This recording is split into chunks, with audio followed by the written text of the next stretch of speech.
যশোরে border guard Bangladesh বিজিবির সদস্যরা অভিযান চালিয়ে ২টি সোনার বারসহ এক ব্যক্তিকে আটক করেছেন।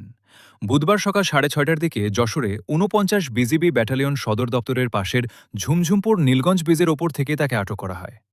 ৪৯ বিজিবি ব্যাটালিয়নের অধিনায়ক লেফটেন্যান্ট কর্নেল গোলাম মোহাম্মদ সাইফুল আলম খান স্বাক্ষরিত এক সংবাদ বিজ্ঞপ্তিতে এ তথ্য জানানো হয়েছে। আটক ব্যক্তি হলেন সাতকুতুখিরা সদর উপজেলার নলকুড়া লাবসা গ্রামের বাসিন্দা সাদিকুর রহমান সুমন। সংবাদ বিজ্ঞপ্তিতে জানানো হয়, গোপন সংবাদের ভিত্তিতে অভিযান চালিয়ে সাদিকুর রহমান সুমনের কাছ থেকে ২টি সোনার বার উদ্ধার করা হয়। এ সময় তার কাছ থেকে নগদ ৫,২৮৫ টাকা এবং একটি মোবাইল ফোনও জব্দ করা হয়।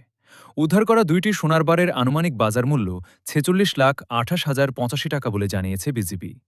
প্রাথমিক জিজ্ঞাসাবাদে আটক সুমন জানিয়েছেন, তিনি ঢাকা থেকে সোনার বারগুলো যশোর হয়ে সাতক্ষীরা সীমান্ত দিয়ে ভারতে পাচারের উদ্দেশ্যে নিয়ে যাচ্ছিলেন।